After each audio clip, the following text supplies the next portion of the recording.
Yeah, that's the class that she's definitely, they won't let her in, because I was talking to the counselor about it before I took this class this semester, and she was like, yeah, you definitely need that class. They will not even look at it without that class being on there, so that's why I'm taking it this semester. And then, like I said, I just retook the anatomy over because I hadn't seen that one. Where are you taking it? I would recommend either Dr. Jane or Dr. Chan. They're really good. Yeah, who told me that he also teaches microbiology? Yes, he's really good in that. And I heard Dr. Samal for physiology. She's really good. I don't think I need that class because I was trying to register already for the summer, but there's only 2 classes for microbiology, but the professors are not on yet. All right, let's go ahead and get started here. This This is Chapter 8. Chapter 8 offers you a very unique opportunity. This is about acids and bases, and it will allow you to use a little button on your calculator, this labeled log. So you want to make sure you have a calculator with log on it and with 10 to the x, because we're going to use those today. And you should play along and work problems as we do them, just so that you're real familiar with how your calculator does this. Everybody's is different. They have to worry about your syntax. Well, acids and bases basically all begin, just like last chapter, with water. Last chapter we talked about polar covalent bonds and differences in electronegativity that cause this. Here we have water. Electronegativity of hydrogen is 2.1 and oxygen is 3.5. We said because of this, each of these is a polar covalent bond, and because the geometry of water is bent, that means that this end of the molecule is going to be positive. We have a dipole running up like this. This is our positive end, and this is our negative end. We looked at the electrostatic potential map, and that confirms that. Again, remember in a map, blue represents electron deficiency, and red means you have lots and lots of electrons. So we have a dipole running right up here. We saw when we did solutions last time that the fact that water had this dipole was a thing that allowed it to dissolve ionic compounds. Basically what happens is an anion will be solvated by a shell of water. I've only shown 3 here. But it will be solvated in such a way that the positive end of the water molecules interact with the negative charge.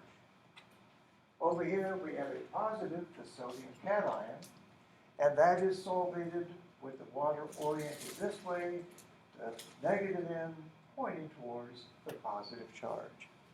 And that this allowed dispersion of the charge. And once you disperse the charge, it becomes stable in solution. That's the way that water can facilitate dissolution. We also saw that water can interact with itself. Because it has this positive and negative end, we can form hydrogen bonds between adjacent water molecules.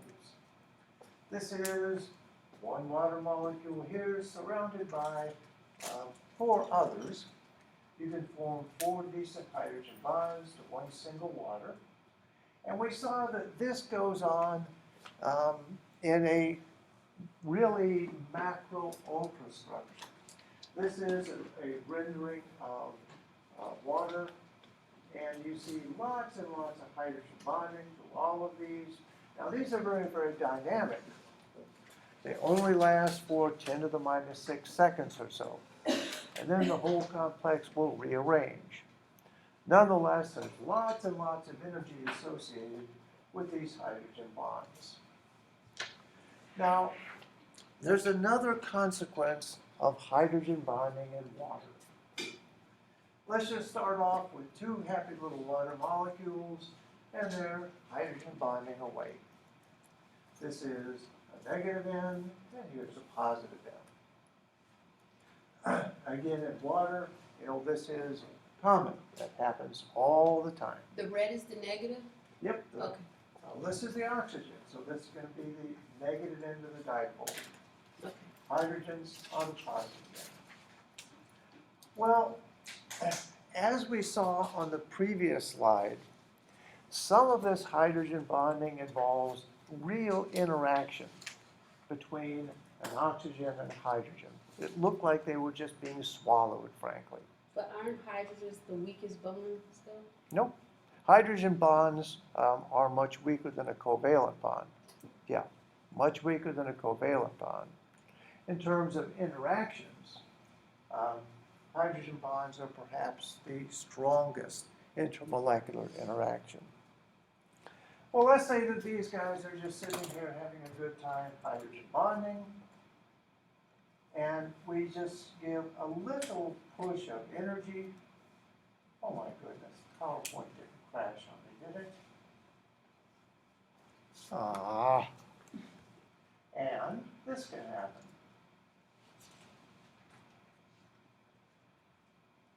What we have done is transfer this hydrogen without electrons from one water to the other. A hydrogen atom without electrons is nothing more than a proton, isn't it? So we refer to this as proton transfer. Now these guys are still sitting next to each other. They're still very much interacting. You can actually hand the hydrogen back, and you're back to two happy water molecules, hydrogen bonding. This process goes on constantly in water. It is referred to as the autoprotolysis. You're transferring a proton from one water to another. In pure water, absolutely pure water, this process goes on very, very rapidly, 10 to the 8 times per second, and at any one instant, the concentration of hydronium and hydroxide, they must be the same. Concentration of both of these is 10 to the minus 7 molar. Now what we've done here is to make a couple ions. They're highly charged, hydronium and hydroxide. If we looked at their electrostatic potential maps, they would look like this. Hydronium, big blue bottom here. The oxygen is just barely a light green. And the hydroxide, we have lots of electrons here and just a little bit down here. Just like we saw with simple ions, the reason that this process is going to happen is that water can stabilize these guys. So let's just look at that. This is hydronium, H3O+. This is the top view. And again, you can see the oxygen is just kind of a green. If we tip this to the side, you see the huge blue bottom on this thing from the positive hydronium. Now what I'm going to do, just like we did with the sodium ion, is I'm going to take hydronium and I'm going to surround it by water molecules.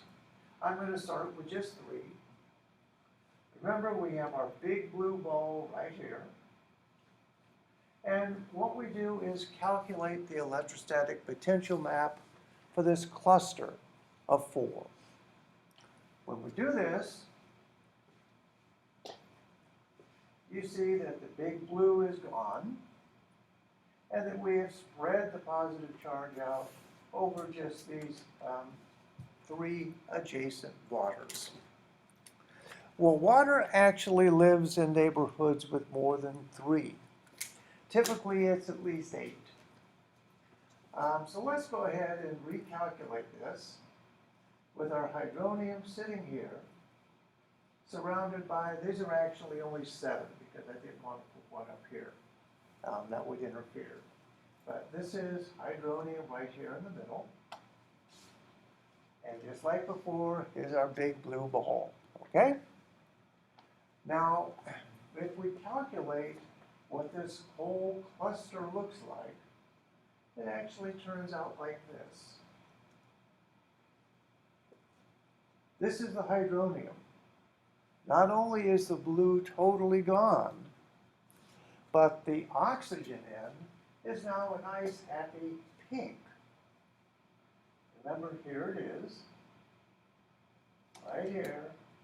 It used to be green, this used to be very blue, and the charge has been totally dispersed over all of the waters in this cluster. Now remember that all of these waters are also hydrogen bonded to others, and so this charge is just spread out everywhere. Water is just phenomenal at doing this. All right, so the take-home lesson here is that water undergoes autoprotolysis, that spontaneously it will ionize to form hydronium and hydroxide. At 25 degrees centigrade, that's room temperature, the concentration of hydronium and hydroxide in pure, absolutely pure water is 1 × 10⁻⁷ molar. Any question on that concept? You said it's what? 1 × 10⁻⁷ molar. Moles per liter. All right. Well, you know, water can hydrogen bond with lots of things. When we talked about polar covalent bonds, we talked about hydrogen fluoride. Hydrogen fluoride was our example for a very highly polarized bond because the electronegativities of hydrogen and fluorine are so different. Very, very highly polarized. Hydrogen bonding to HF in water happens just like it does between adjacent waters.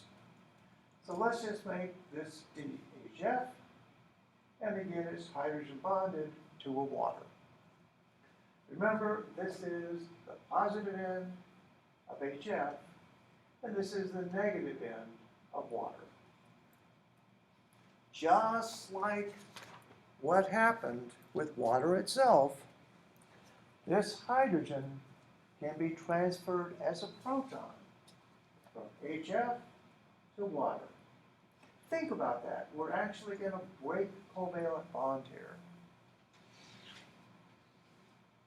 When we do that, we wind up with hydronium and the fluoride anion.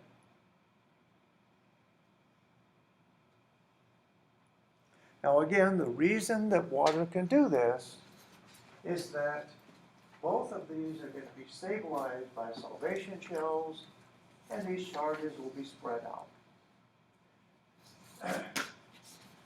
This is an acid dissociation.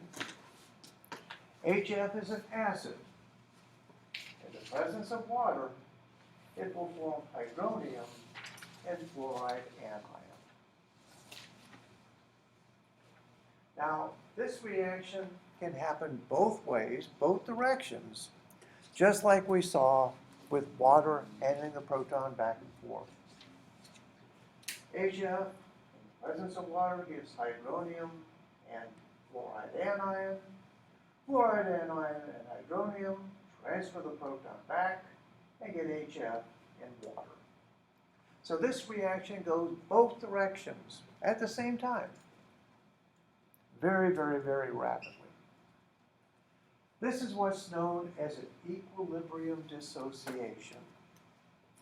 Equilibrium simply means the reaction goes both directions very, very rapidly, and we wind up with an expression that we write like this. We use this double arrow. Now, it's not a double-headed arrow. Make sure, because that means something different. This is a double arrow, one going this way, one going that way. This represents an equilibrium. Now, when you have an equilibrium dissociation like this, you are describing HF as an acid.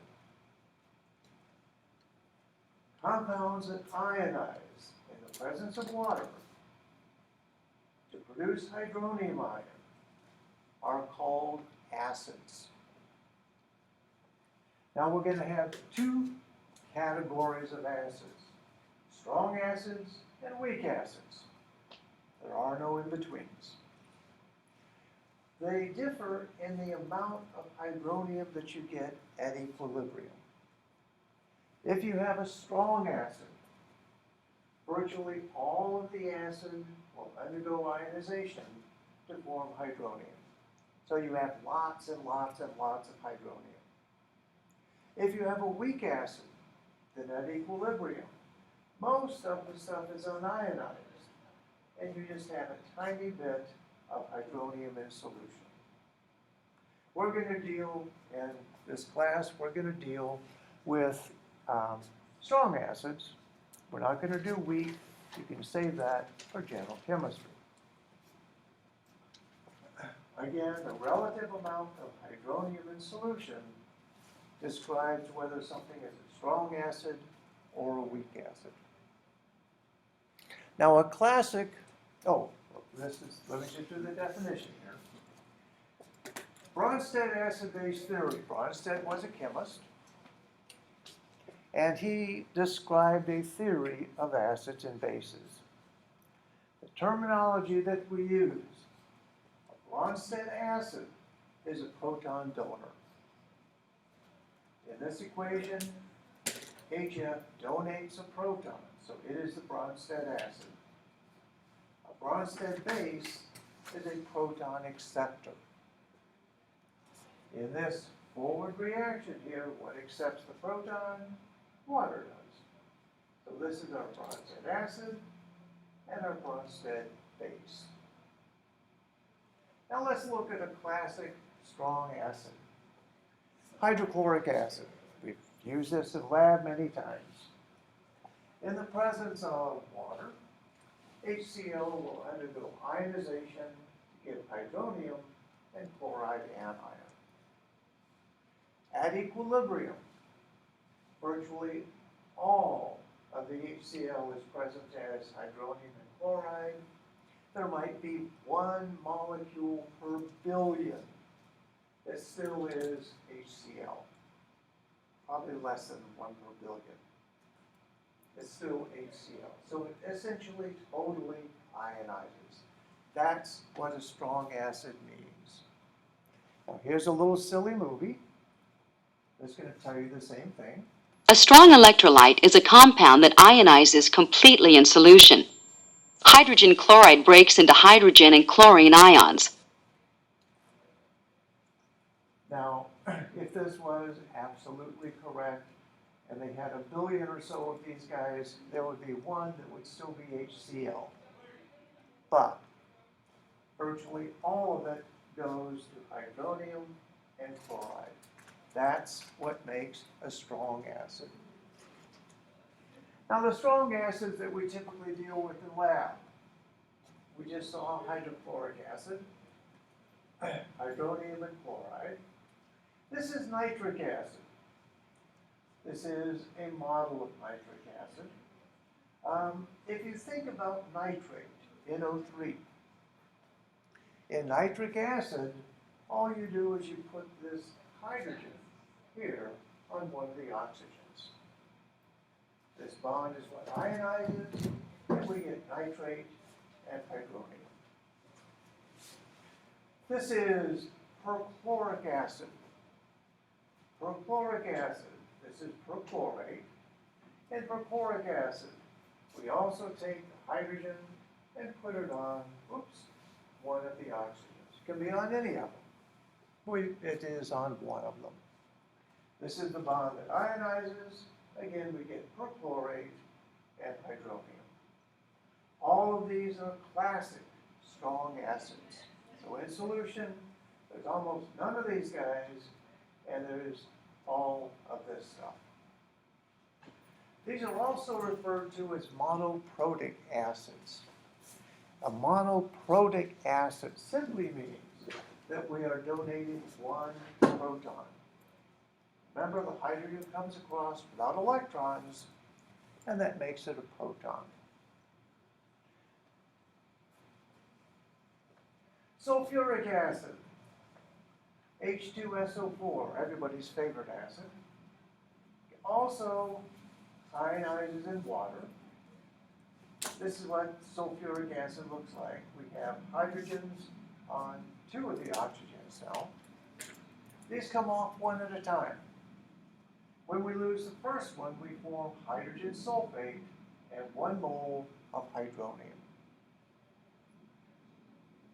Hydrogen sulfate can lose a second hydrogen to give another mole of hydronium and form sulfate.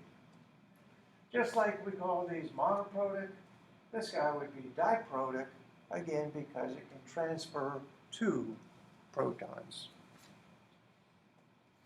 Any questions? Now, like I said, we're not going to deal with weak acids. We're only going to focus here on strong acids. There's another way to describe acids and bases. And this is to use the terminology conjugate acid, conjugate base. In an acid-base reaction like this, we can look and say, okay, we know that nitric acid is a strong acid now. We know that. When it loses its proton, it's going to form nitrate. In this terminology, we call nitric acid the conjugate acid. And nitrate, the thing that you form after you lose the proton, is our conjugate base. The bottom line thing to remember, conjugate base will have 1 less proton and 1 more negative charge. You should probably write that down somewhere. Conjugate base, that's nitrate here, will have 1 less proton, so we lost this proton, and it has 1 more negative charge.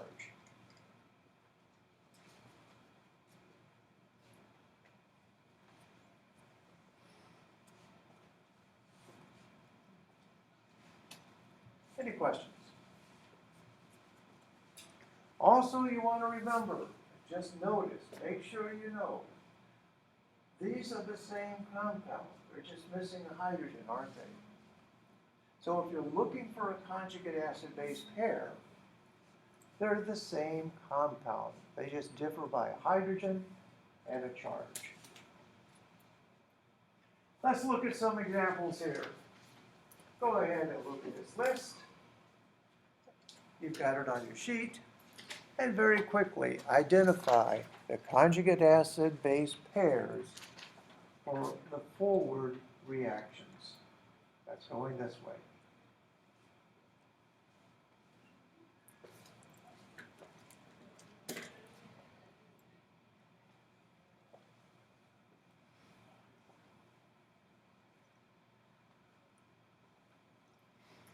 The question you ask yourself is, in this first one, who gives up the proton? Well, that's HCl. What does it form after it loses this proton? That's chloride. So our pair, that's the acid, that's the base.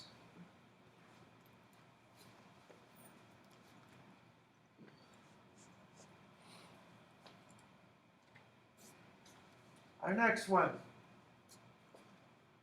sulfuric acid, forming hydronium and hydrogen sulfate. The thing donating the proton is sulfuric acid. What does it form? Hydrogen sulfate.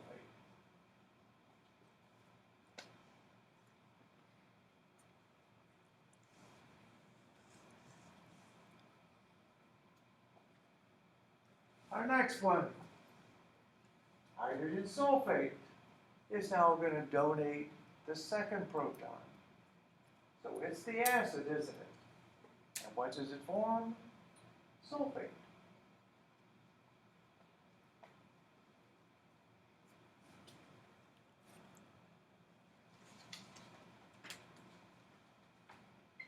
And our last one here. This is nitric acid in liquid ammonia. Now, as I've said before, liquid ammonia shares a lot of the properties of water. It can hydrogen bond, it can support ionization, stuff like that. It's theoretically possible to have life based on big pools of liquid ammonia. I wouldn't want to be there, but it's conceivable. Here we have nitric acid. It is losing its proton to form nitrate. Now that's our forward reaction. Remember, these reactions go both directions, don't they? So let's look at this backwards. And for the back reaction here, going this way, So what the is first, the acid? you said the first one was the forward reaction? Yep, the forward and the reverse. So for the reverse reaction, who's donating a proton? For the bottom one? Yep, Base. ammonium ion is. And once it donates its proton, what does it form? The ammonium, Ammonia. ammonia. Ammonia and ammonium. So for the reverse reaction, this is our conjugate acid, and this is our conjugate base. Again, in Bronsted terms, remember what Bronsted said. This would be the Bronsted acid for the forward direction, the thing that donates the proton. And this would be the Bronsted base for the forward reaction, the thing that accepts the proton. So two concepts to keep straight: Bronsted, proton donor, proton acceptor; conjugate acid base, you look at a forward or a reverse, who loses a proton, and what does it form. Now, of course, there's a tutorial. In this tutorial, you will have little blocks that you enter things into. And what you're going to do is simply complete this reaction. You're going to enter acids, bases, water, stuff like that. Now you can't enter subscripts and whatever, so you just have to write them straight out. Also enter them in the same order. So the thing for fluoride is going to be here, the thing for hydronium is going to be here. Starting with fluoride. When you see this, what you want to ask yourself is, this is fluoride anion, right? And hydronium. That means that something lost a proton to form fluoride anion. So the question you ask, the conjugate acid of fluoride anion is what? What loses a proton to form fluoride anion? Quite simply, that's HF.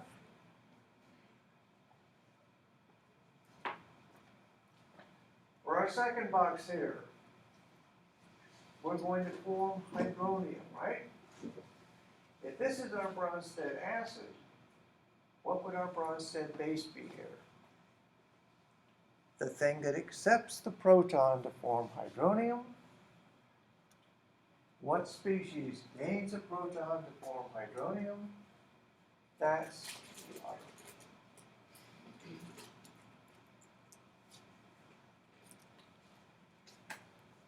Let's do another one.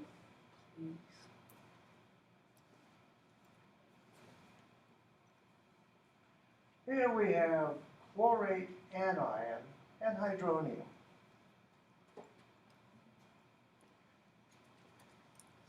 In our forward reaction, the acidic species is going to be hydronium, isn't it?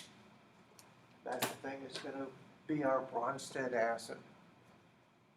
Our Bronsted base is going to be chlorate anion. So let's start with chlorate. Our question is, what species is formed when chlorate gains a proton? That will be its conjugate acid. What species is formed? All you do is take the proton, transfer it to an oxygen, and you get chloric acid.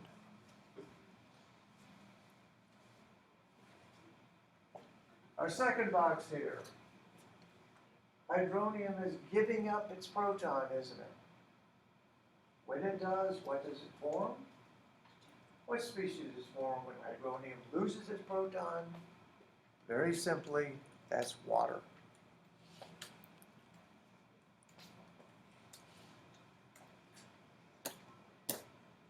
Go ahead and work the next one here, and I'll hush for a second.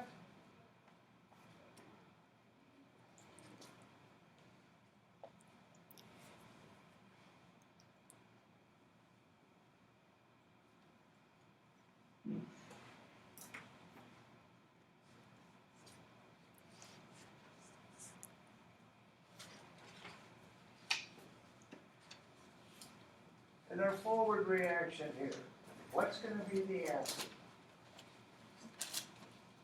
Now, both of these are capable of donating a proton, aren't they? But hydrogen sulfate could not donate a proton to hydronium, then you would have H4O, and that doesn't happen, does it? Oxygen can only form 3 bonds. Therefore, the acid in this case must be hydronium, and the base must be hydrogen sulfate. So, starting with hydrogen sulfate, hydrogen sulfide actually, what species is formed when HSO3 gains a proton? When it gains a proton, it's going to go from HSO3 minus to H2SO3. When hydronium loses its proton, what does it form? Water. Water. And that's it.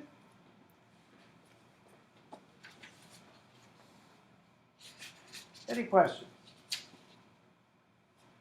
Nice, simple concepts: Bronsted acid, Bronsted base, conjugate acid, conjugate base. Well, we talked about strong acids. In water, we can also have what are called strong bases. Really, these are just ionic compounds. Sodium hydroxide, when you dissolve it in water, dissociates to form the sodium ion and hydroxide. Now, if you take a strong acid and a strong base, and you mix them together, and you have exactly 1 mole of each, the strong acid would give us 1 mole of hydronium, wouldn't it? The strong base, this guy, would give us 1 mole of hydroxide. When these two mix, what do they form? Water. This is called neutralization of a solution. We're starting with acids and bases, and we wind up with water. This is a nice little demo, I think. This is supposed to represent hydrochloric acid and water. So there's our hydronium here with its 3 hydrogens and a positive charge. And this is chloride anion, so hydronium and chloride. And in this pot over here, we have sodium and we have hydroxide. Watch what happens, because it's really cute, if we take this and we mix it with that. The sodium goes over, and the hydroxide plucks that hydrogen off. And so what are you left with? sodium chloride, that's salt, dissolved in water. Strong acid plus a strong base gives a salt of some sort and water. This is a neutralization experiment. Now in general chemistry, you will do lots and lots of these. You will live and die by your ability to titrate and do stuff like that. Let's just look at a classic, oh, I guess not yet. No, I'm sorry, we'll do titrations in just a second, sorry. Let's go back to the concept of this neutral solution that we just formed. Remember we said that water will spontaneously form hydronium and hydroxide. That's the autoprotolysis. And that both of these are present at 10 to the minus 7 moles per liter. They're exactly the same always in pure water. All right, here's our simple neutralization experiment. What I'm going to tell you is that I have hydrochloric acid and sodium hydroxide. Just like we said, they're going to react to form sodium chloride, a salt, and water. Here I am taking 125 mils of 0.025 molar sodium hydroxide,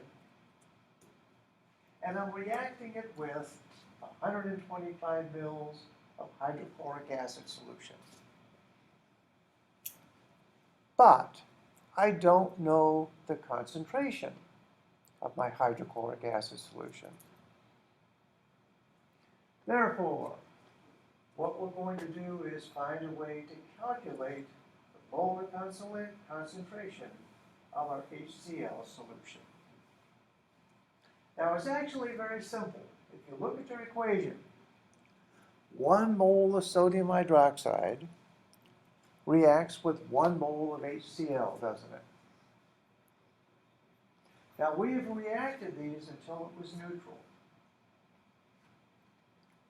Therefore, if we know how many moles of sodium hydroxide we had, that must be the same number of moles of HCl.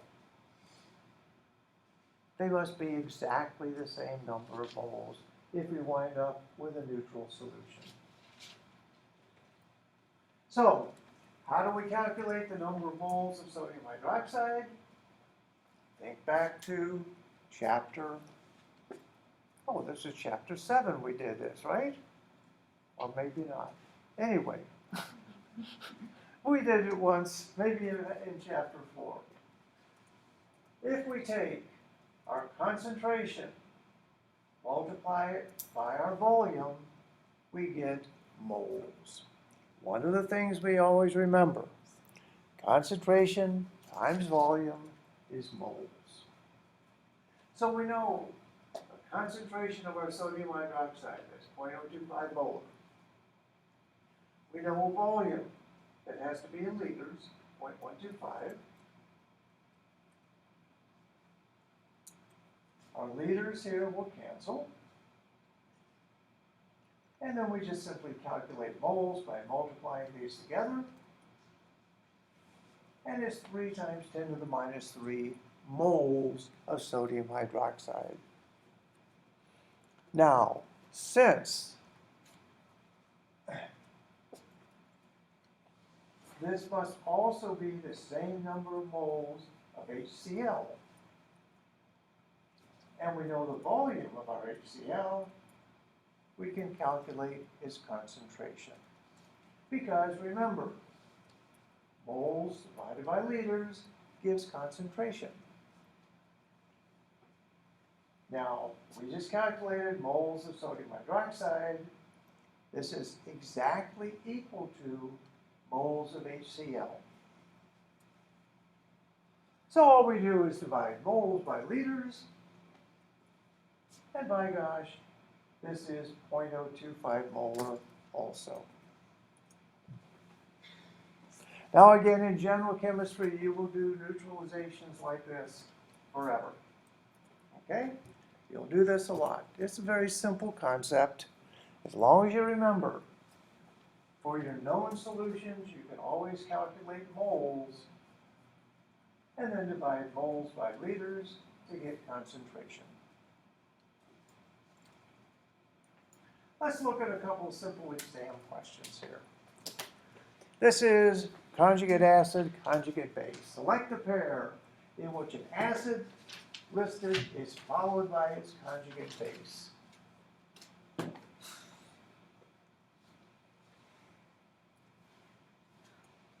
What do you think? What do we remember about conjugate acids and conjugate bases? We remember that an acid will lose a proton to form its conjugate base. The conjugate base will have one less proton and one more negative charge. So, does H plus lose a proton to give HCl? No. Does ammonia lose a proton? If it lost a proton, it would be NH2, wouldn't it? That's wrong. If this guy lost a proton, it would be HPO4 minus 3. If hydrogen carbonate loses a proton, what does it form? Carbonate. Again, if acetic acid lost a proton, it would be H2, it would be a minus. Loses the proton, gains a negative charge. Any questions? Let's do another one. Hydrogen carbonate in water forms carbonate and hydronium. Okay? Which of these statements is true?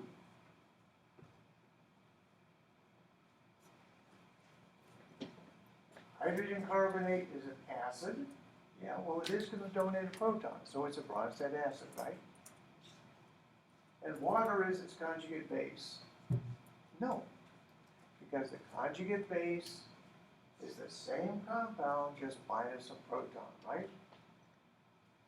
This is the Bronsted base, but it's not the conjugate base.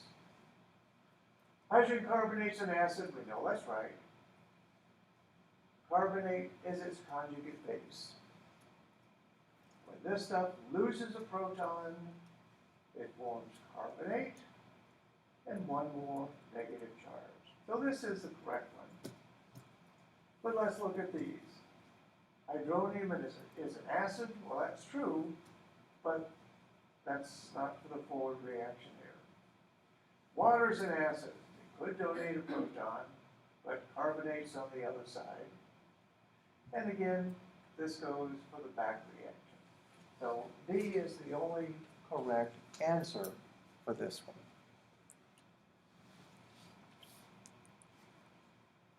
One more. What's the conjugate acid of hydrogen sulfate?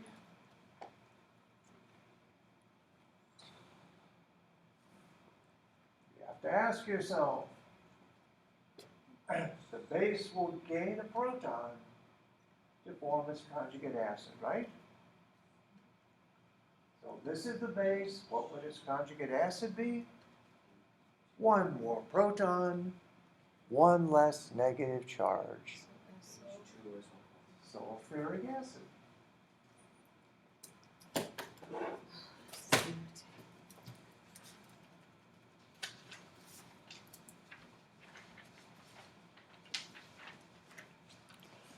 All right, let's go back to this slide. We've seen it a couple times. And just refresh ourselves about neutral water. One more time. Neutral water will spontaneously ionize always to form hydronium and hydroxide. They're always at equal concentration, and at 25 degrees, that concentration is 10 to the minus 7 moles per liter. This is going to give rise to what we call the pH scale. Now I said that hydronium is 10 to the minus 7 molar, right? That's a very small number. When you're dealing with exponents and everything, it can be difficult. In order to make this simpler, chemists have defined something called the pH scale. The little p that you put in front is simply an abbreviation for negative logarithm. H stands for hydronium. So this is nothing more than the negative log of hydronium ion concentration.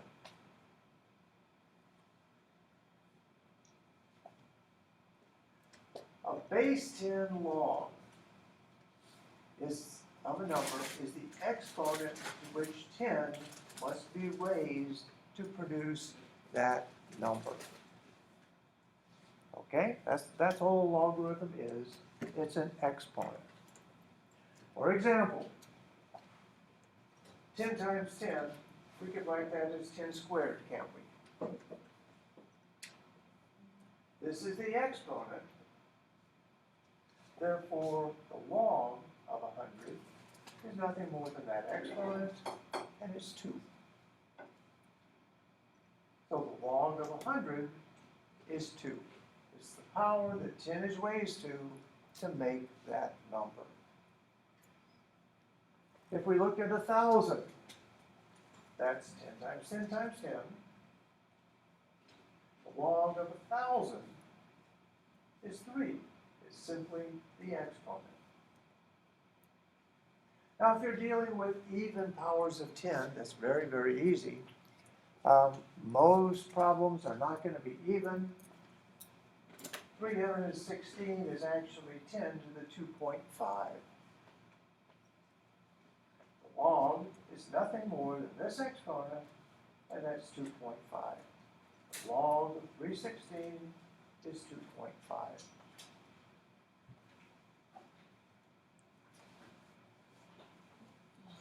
Now remember, when we look at something like this, it can be written several ways. The most proper way to do it is to put hydronium in square brackets.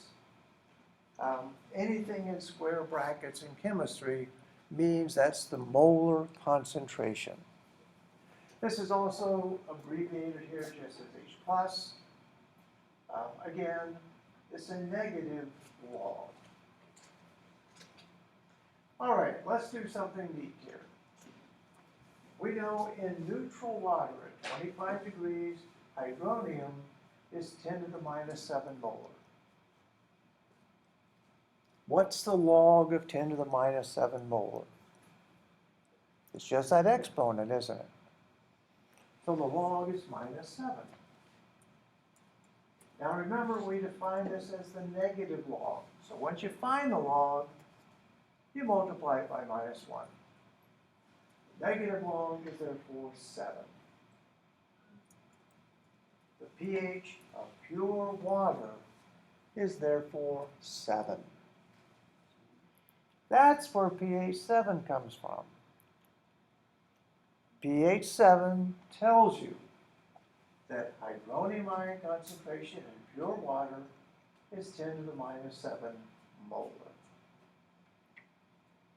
Now, if you have more hydronium, if you have more, it's a concentrated acid solution, you have more of it, that's going to be acidic, isn't it?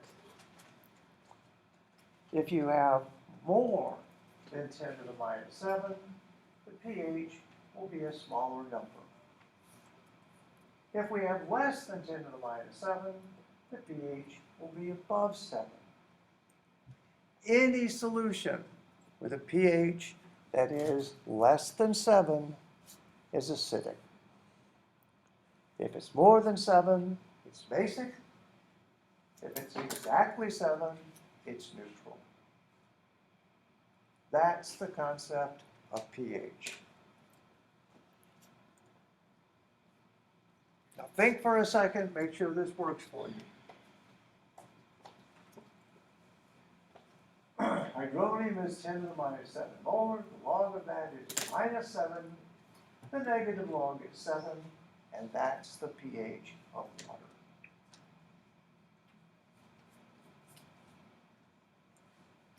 The OH scale, we can do the same thing with OH. All we have to do is take the negative log of hydroxide, and we call it POH. Now, in water, hydronium and hydroxide are both 10 to the minus 7 molar, aren't they? Neutral water. If we take hydronium, which is 10 to the minus 7, and multiply it by hydroxide, which is 10 to the minus 7, what do we get? 10 to the minus 14. Now, let's take the negative log of each of these. Negative log of hydronium is pH. Negative log of hydroxide is POH. And the negative log of 10 to the minus 14 is 14. Here's something to remember, always. Under all conditions, hydronium times hydroxide will be 10 to the minus 14, period. Doesn't matter what they are, it will always equal 10 to the minus 14. Also, pH plus POH will always equal 14. Now this is really handy because this means if we know hydronium, this is a constant, we can always calculate hydroxide. If we know pH, 14 is a constant, we can always calculate POH. It always will equal 10 to the minus 14. POH is always 14. Let's see how this works in a problem. Remember, hydronium times hydroxide is 10 to the minus 14, right? If I tell you that hydroxide was 5 times 10 to the minus 8, how would we calculate hydronium concentration? Well, we know hydroxide, this is a constant, so 10 to the minus 14 divided by hydroxide concentration gives us hydronium. Remember I told you to do the exponential tutorial because it's going to be very important. Here's our math. 10 to the minus 14 divided by 5 times 10 to the minus 8. Our hydronium is 1.98 times 10 to the minus 7.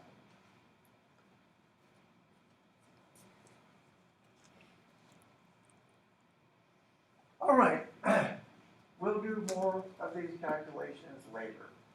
Let's just relax for a second.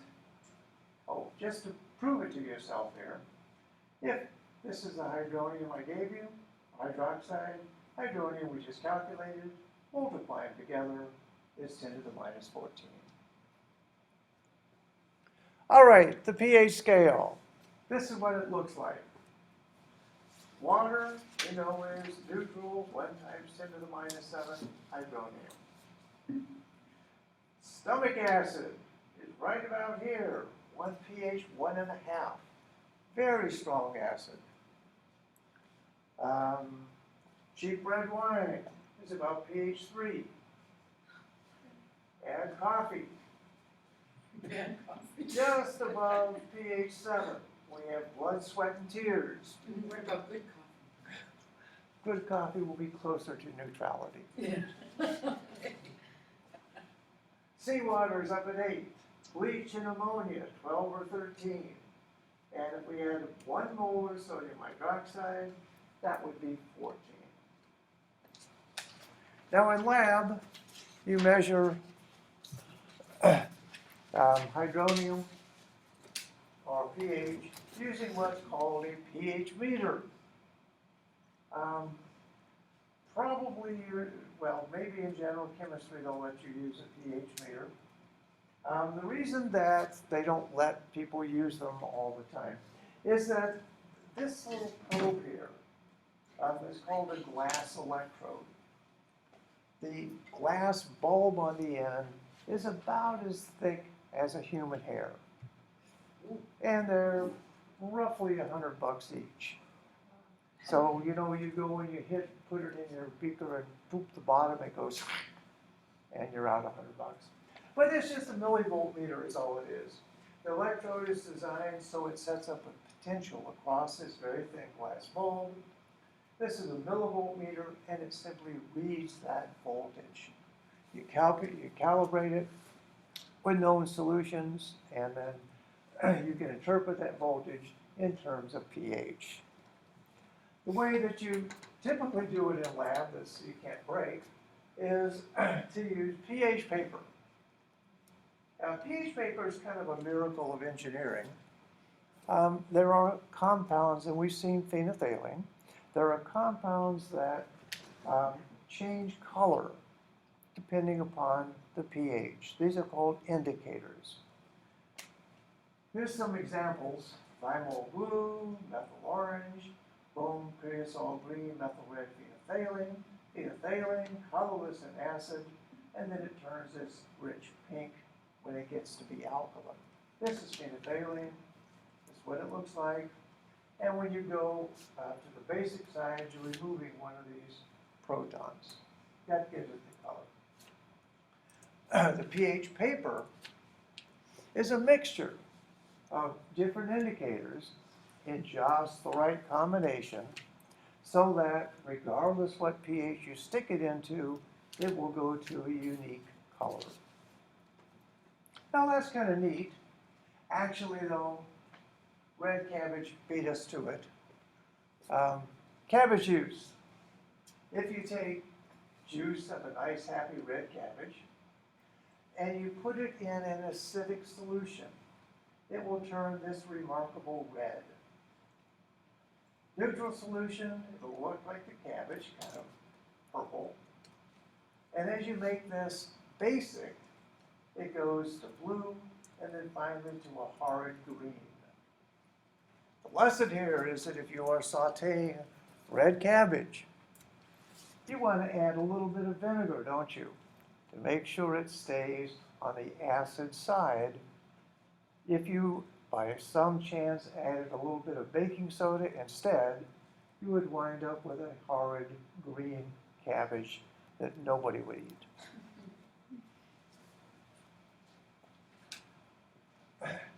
We talked a little bit about neutralization experiments.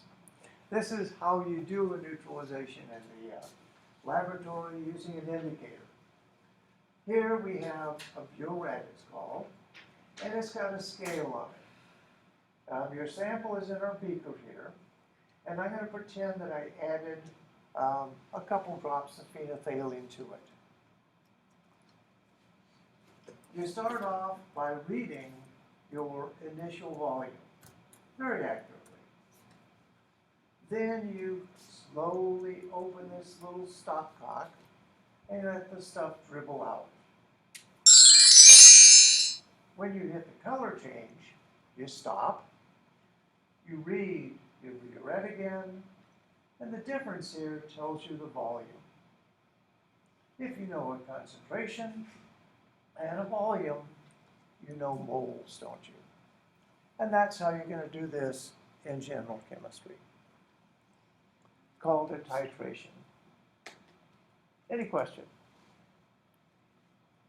All right, let's warm up our calculator. If I tell you the pH of a solution is 7.23, what is the hydronium ion concentration? Well, we know that pH is nothing more than the negative logarithm of hydronium ion concentration, right? We know that. If I multiply both sides by -1, just because I can, I get minus pH and log of hydronium. Okay? I can see. Now, I'm going to take the anti-log. The anti-log is the number that you have to enter into your calculator to get this. But an anti-log of log is simply the number. So the anti-log of log hydronium is simply hydronium. And the anti-log of minus pH is just its exponent, 10 to the minus pH.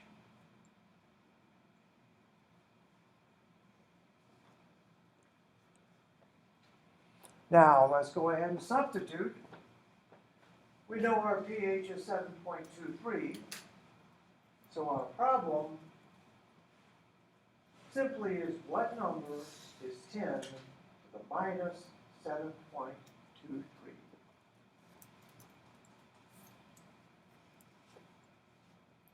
So, what you do is you pull out your calculator. Mine looks like this. Okay?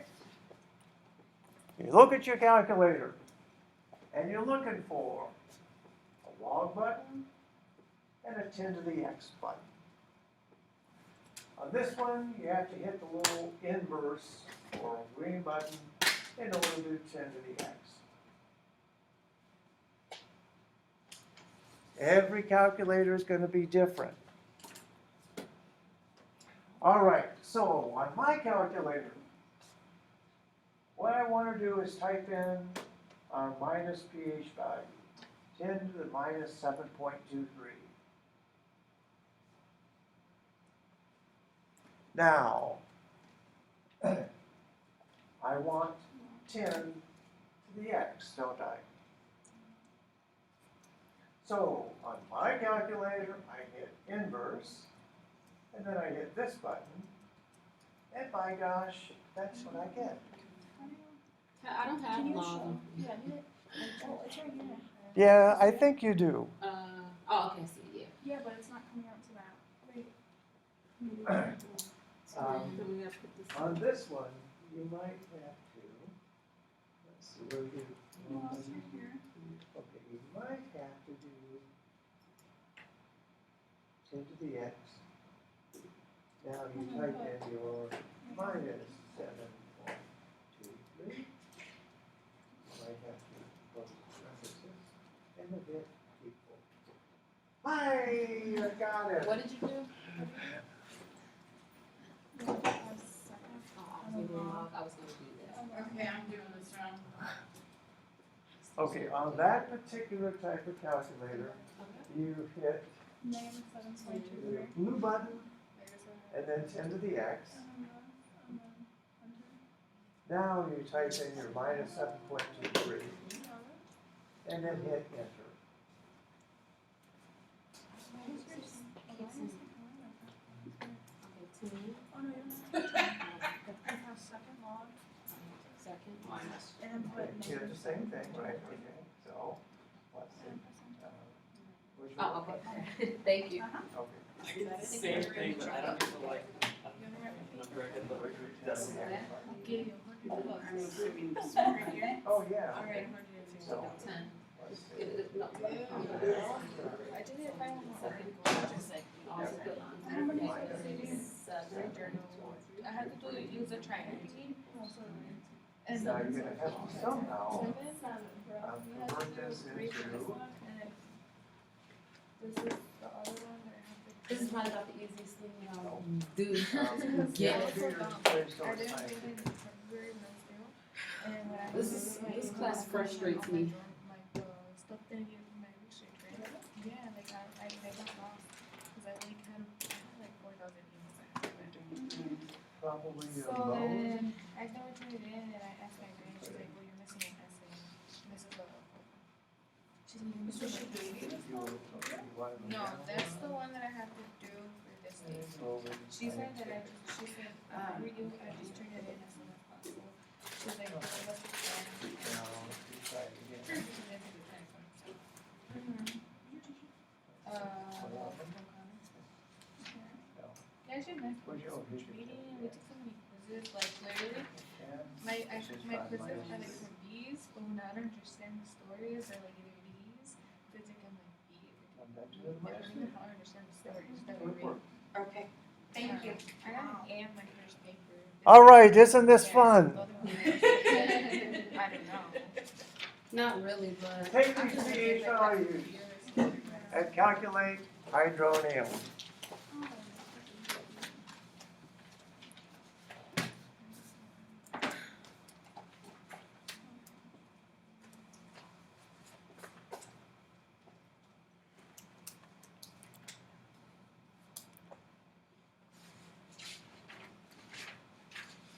What you're going to do is change the sign. Minus pH, do 10 to the minus pH. Now this is very simple. 10 to the minus pH here is simply 10 to the minus 4, isn't it? Or you could do that one in your head. 1 times 10 to the minus 4. 10 to the minus pH here is what? 10 to the minus 12. Again, you can do that one in your head.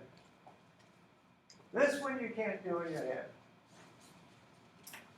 So type in minus 5.5, hit 10 to the x, or whatever order your calculator makes you do it.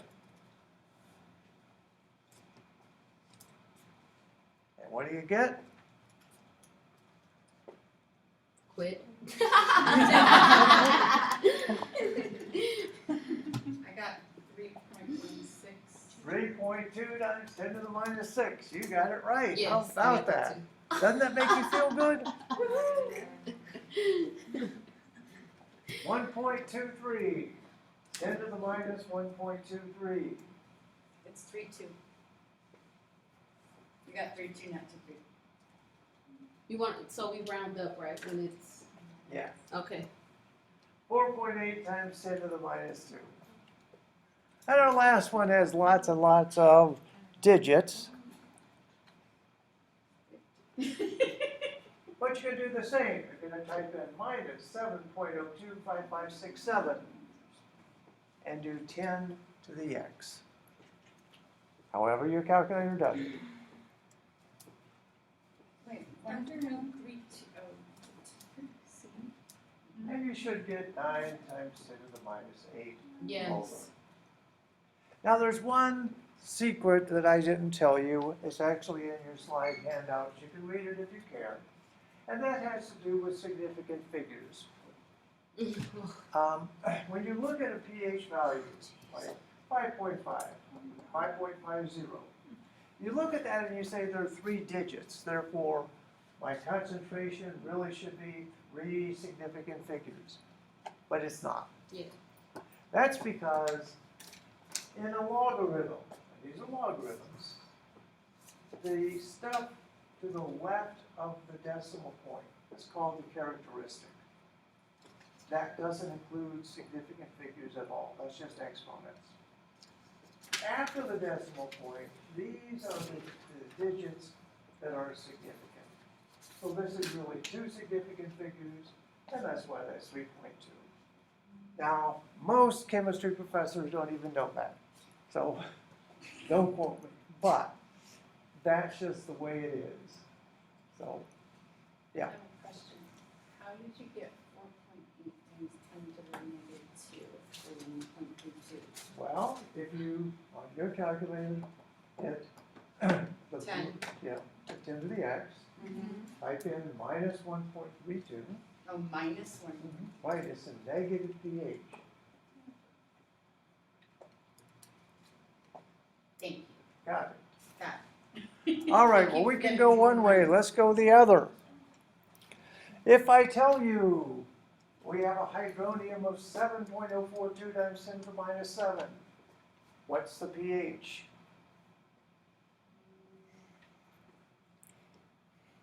Well, we know that this is our hydronium, okay? How do we get pH? simply take the negative log. Negative log of hydronium is pH. Here's our number, this is our concentration. We simply want to take its log and then multiply by -1.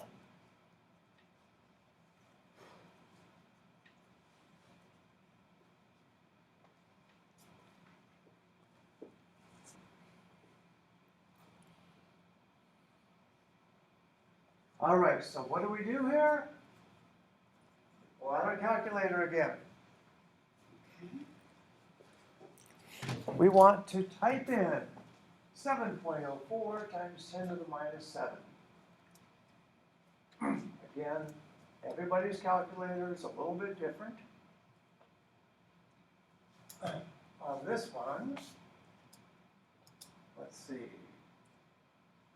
To type in my exponents, I have to hit this button quite often as EE on other calculators. So I type in my number, 7.042, hit the exponent, and change it to -7. Simply type it in. Now, what we want is the logarithm. So you look at your calculator, you find the log button. Once you got this, simply punch your log button, and you should get -6.15. Now remember, we're going to multiply that by -1, which makes it a positive number. And our pH is 6.1523.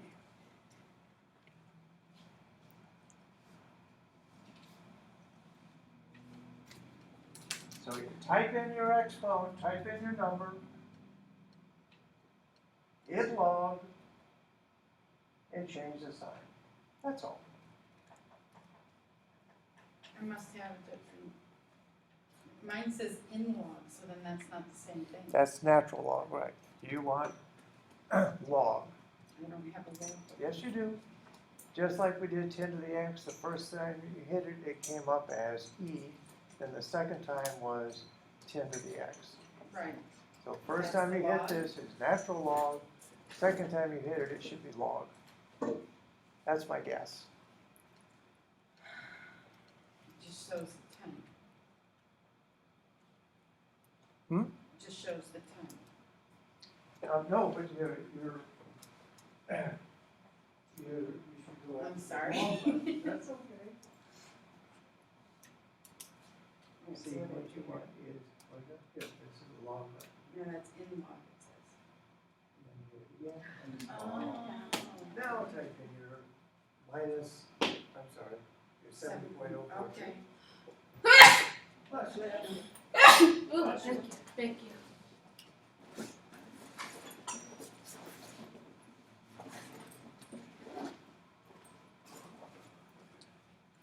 all right, let's do these backwards. First one we can do in our head again. If the hydronium is 1 times 10 to the -4, what's the pH? If it's 1, it's easy. It's simply this exponent times -1. So that's 4. Take the exponent, change the sign. Now these guys you have to do for real. So type in 5 times 10 to the -4, take its log, and change the sign. Now on most of yours, you hit the log button first, type in the number, then hit enter.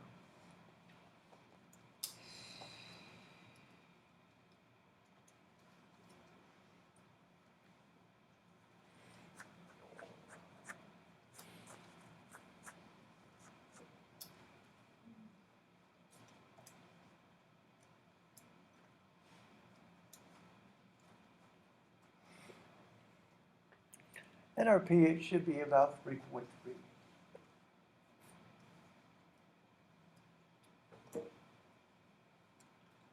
your log button, type in 1.37 times 10 to the minus 8.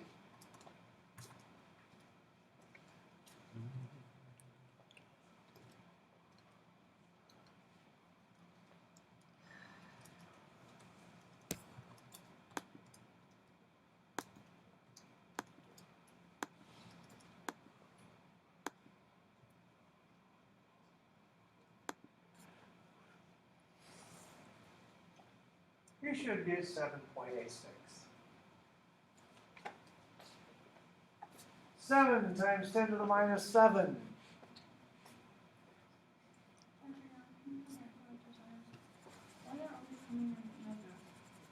Because it will always come out negative. Remember, we have to multiply it by minus 1. Always multiply it by minus 1.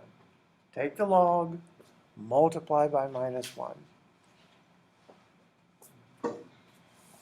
So, hit your log button, type in 7 times 10 to the minus 7. You should get about 6.15. Oh, God.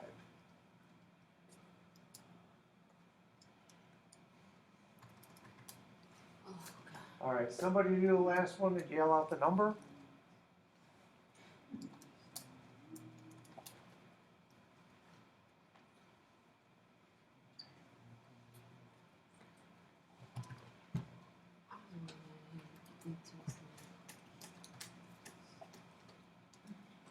Hit your log button, type in 4.61 times 10 to the minus 5, and then change your sign. 4.33.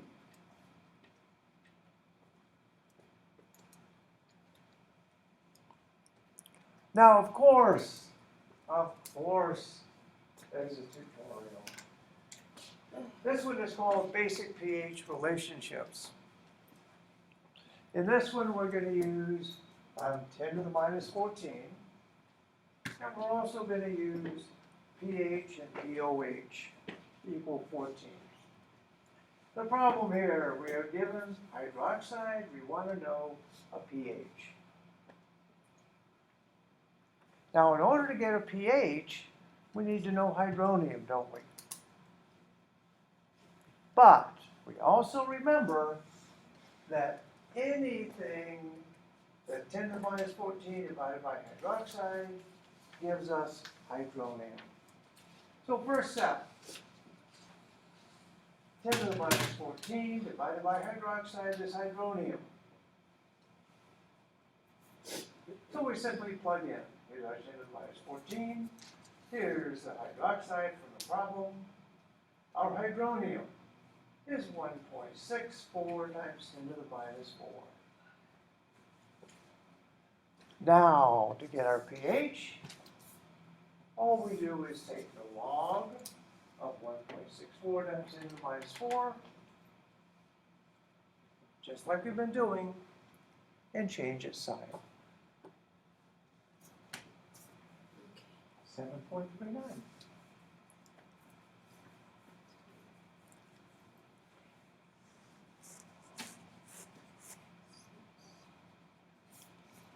So the 1 times 10 to the 14 is Divided by our hydroxide. 10 to the minus 14 divided by hydroxide is always hydronium.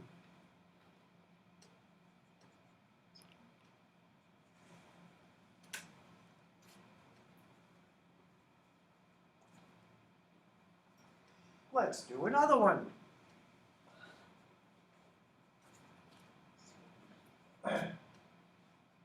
Here we are given hydronium. We want pOH. So we're going to do the same thing, aren't we? To get hydroxide, we're going to take 10 to the minus 14 divided by hydronium. That gives us hydroxide. Once we know hydroxide, we simply take its log and change the sign. 10 to the minus 14 divided by hydronium is hydroxide. We plug in the numbers. Do the math. 3.5 times 10 to the minus 12. So your problem on your calculator then is to take the log of 3.53 times 10 to the minus 12. Once you do that, change the sign, 11.46.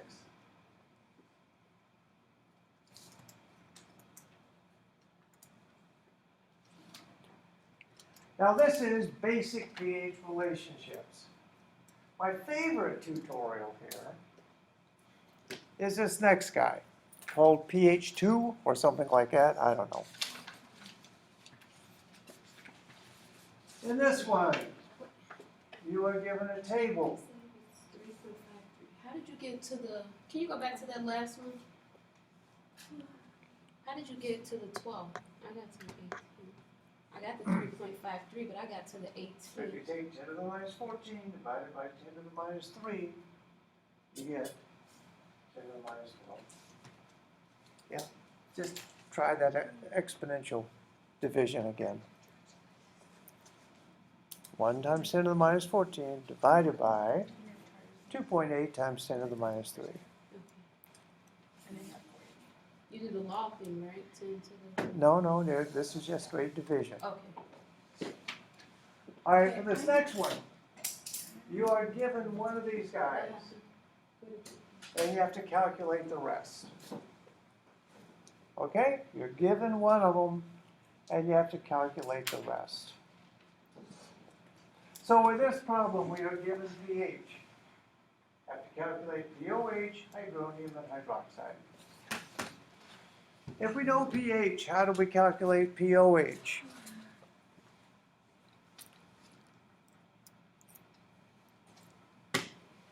We know that pH and POH must always add up to 14, right? So, POH must be 14 minus our pH value. pH was 10.83. 14 minus 10.8. Our POH is 3.17.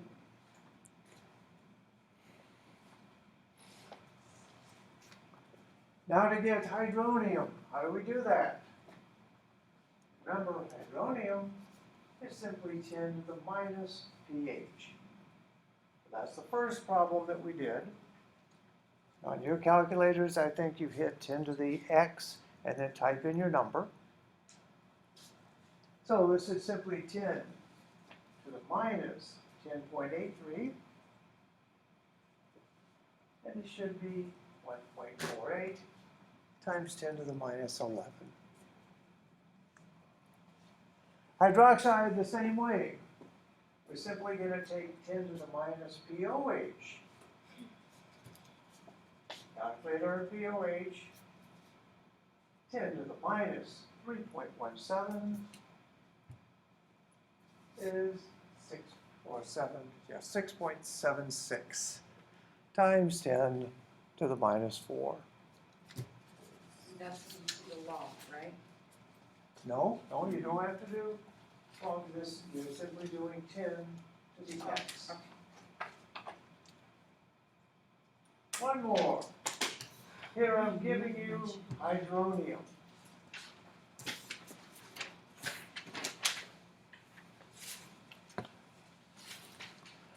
Let's calculate hydroxide first. We know that hydronium times hydroxide are always 10 to the minus 14, right? So if we know hydronium, we're going to take 10 to the minus 14 divided by this. 10 to the minus 14 divided by hydronium. Here's our numbers. We simply get 8 times 10 to the minus 12. No log buttons. But now you can do log buttons. To get our pH, we simply want to take hydronium and take its log, change its sign. Take the log and change its sign. 2.91 should work. Finally, for POH, you can do it two ways.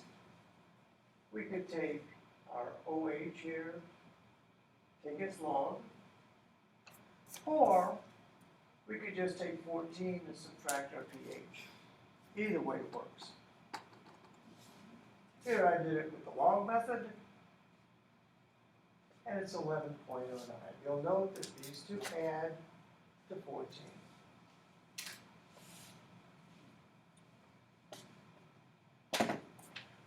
Now, on Blackboard, as much as I love this problem set, I can't make it do this because Blackboard can just be stupid sometimes.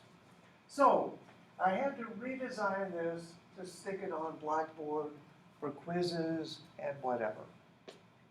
The redesign looks like this. By gosh, it gives you all the answers. Except one of them is wrong. And you have to tell me which one is wrong. Now, how in the world do you do this? It's actually very simple. Let's start off with pH and POH. What do we know about that? They must add up to 14, right? So if these two are correct, this will be 14. So step one, the sum of these, 14 or not. Add them up, and by gosh, it's 14. That means that either this or this is wrong. So, what you have to do now is say, all right, if this is hydronium, what would the pH be? So we would take its log, change the sign, and see if it's this number. If this is hydroxide, take its log, change the sign, is this the number? So we do this for both of them. This really is 3.1 times 10 to the minus 11. And this is actually 3.2 times 10 to the minus 4. Who's wrong? Hydroxide is wrong.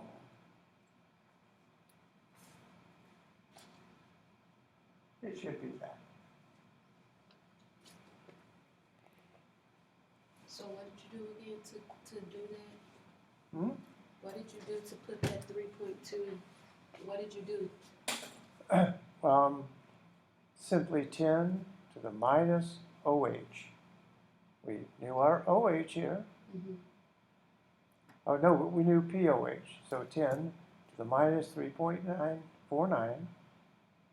Enter that in your calculator. That's the number we got. That was different, so it's wrong. All right, let's close up with a fun problem, okay? Speaking of cheap red wine. Really bad wine here. pH is 2.85. Calculate hydronium hydroxide and POH. Let's do hydronium first. If we know our pH, hydronium is simply 10 to the minus pH, isn't it? Write these things on your 3x5 card or your hand or something. 10 to the minus pH. So we substitute in, it's 10 to the minus 2.85. You know how to do that on your calculator now. Don't you feel special? And when you do this, you should get about 1.4 times 10 to the minus 3. Minus 3? Yep. You got just 3 there, not minus 3. Oh, yep, that should be a minus, sorry. Oops.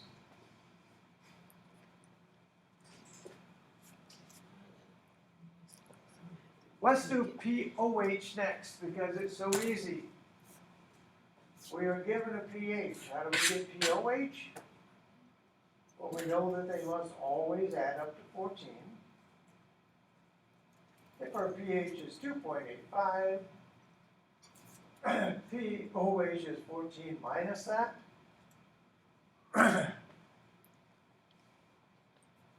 And it's 11.15.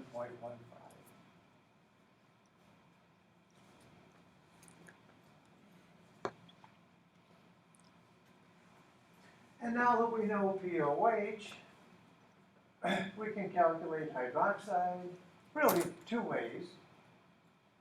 Let's do it this way. 10 to the minus POH.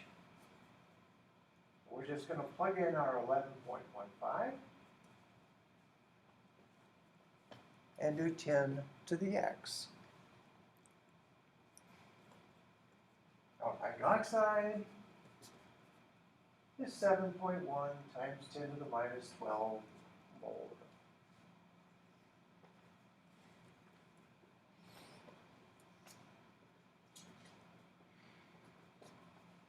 Now, obviously, everybody needs to sit with your calculator, have a good long talk to it, and make sure that you guys can get on the same page, right? Right. So practice the tutorials and stuff like that, because simple pH problems will be on our exam. In today's lecture, we added 3 more tutorials: conjugate acid base, pH, and pH 2. Remember, these are all worth 5 points. That's 40 extra points that you put on your test, huh? Yep. That's 1, 2, 3, 4, 5, 6, 7, 8, 9. Oh. 9 times 5 is 45 extra points. Oh, that's like. That's like pretty good, isn't it? That is really good. We like the extra credit. Well, you know, the whole point of the extra credit thing is that in order to get the extra credit, you have to work the problems. And so it's kind of like homework.